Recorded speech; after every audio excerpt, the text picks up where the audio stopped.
Assalamualaikum warahmatullahi wabarakatuh. Perkenalkan, nama saya Pipi Fauzia dengan NIM 212010757. Baik, di sini saya akan praktikum uji enzim amilase pada nasi menggunakan iodin. Video ini saya buat untuk memenuhi salah satu tugas biokimia yang diampu oleh Ibu Retno Rahmayanti MPD. Alat dan bahan yang digunakan ada nasi yang sudah dihaluskan, betadin, air salipah atau air liur, 3 buah wadah dan 3 buah sendok. Langkah pertama, masukkan nasi yang sudah dihaluskan ke dalam 3 wadah yang berbeda. Setiap wadah ditambahkan air salipah atau air liur sebagai enzim alfa amilase. Kemudian tambahkan betadin sebanyak 5 tetes sebagai iodin ke setiap wadah yang berbeda. Sampel diaduk hingga merata.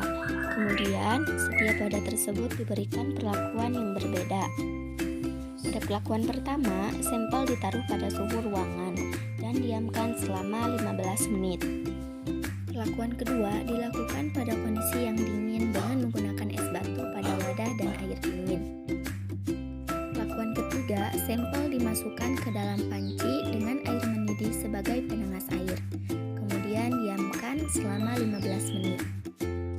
Berikut adalah perubahan pada sampel setelah diberikan perlakuan yang berbeda selama 15 menit. Hasil pengamatan dari percobaan yang telah dilakukan.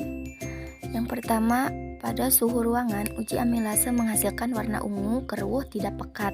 Namun setelah 15 menit menjadi sedikit memudar. Sedangkan pada suhu dingin, uji amilase menghasilkan warna ungu kehitaman atau pekat. Dan pada suhu panas, setelah 15 menit, sampel berwarna putih kembali. Dari hasil praktikum yang diperoleh, dapat diambil kesimpulan bahwa enzim adalah protein yang berfungsi sebagai katalisator senyawa yang meningkatkan kecepatan reaksi kimia.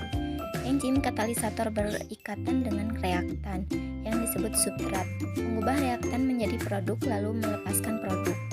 Kecepatan reaksi yang dikatalisis enzim dipengaruhi oleh berbagai faktor, antara lain suhu, pH, konsentrasi, substrat, kecepatan awal reaksi, aktivator, dan inhibitor.